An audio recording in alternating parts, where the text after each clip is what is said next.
I never knew my father, and if you haven't either, this video is for you.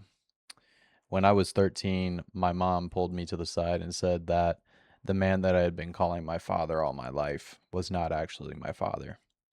I was 13 when she told me this, and I didn't know how to process what she had said to me at the time.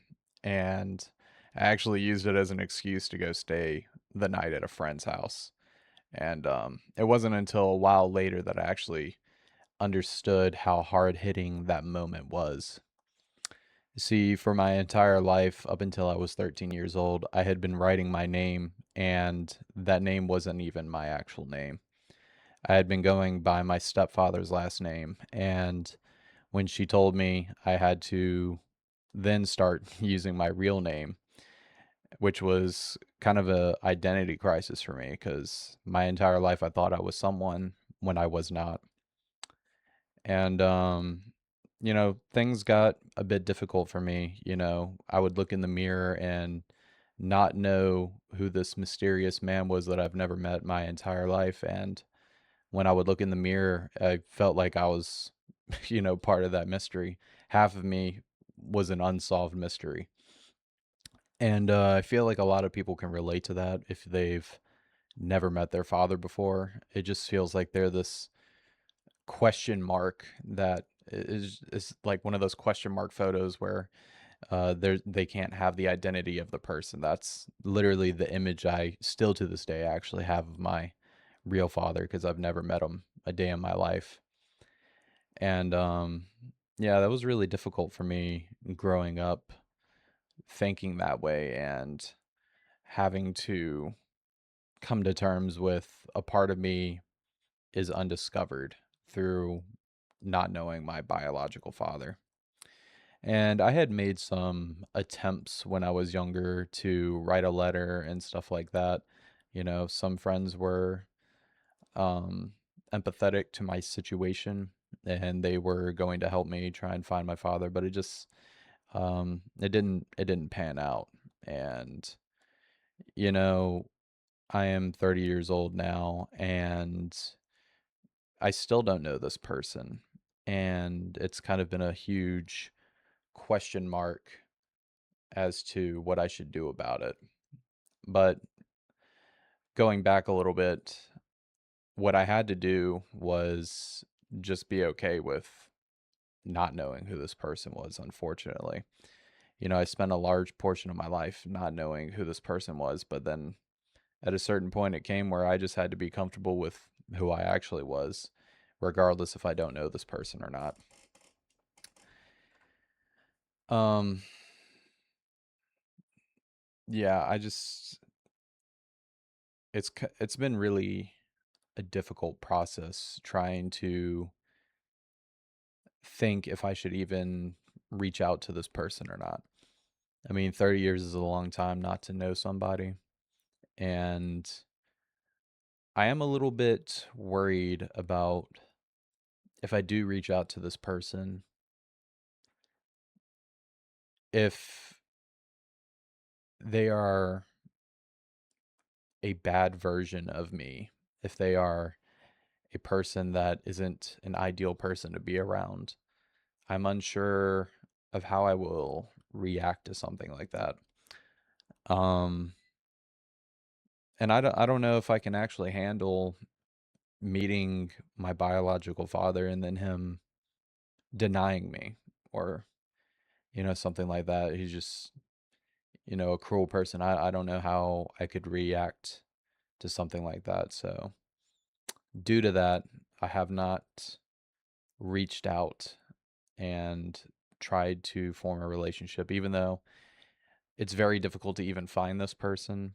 Um, I barely even know his real name because my mother was very hesitant in giving me any information related to them. And yeah, I mean, I feel like a lot of people can understand the sentiment of what it's like not growing up with their biological father and how it kind of shapes you as a person. I mean, you have to be your own man in a different way.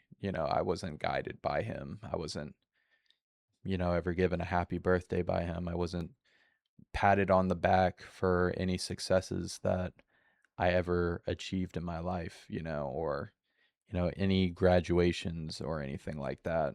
Um, that person was never there for that. And that's just a huge chunk of time that is missing where a relationship could have been possibly beautiful and, very great to have with another man that you call your father. Um, so I don't know, I'm kind of in a weird place right now where I'm very hesitant in reaching out to this person now that I have the possible opportunity to try and do it. But um, I don't know if you guys can resonate with this feeling, but I'm kind of a little bit scared to meet this person because if they turn out to be a horrible person, I feel like that could possibly crush me. You know what I'm saying? It's difficult to it's difficult to take that as a risk, I guess is what I'm trying to say.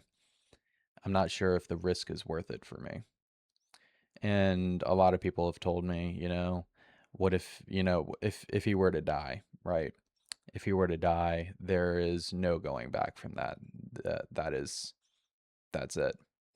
You you missed your opportunity to meet that person.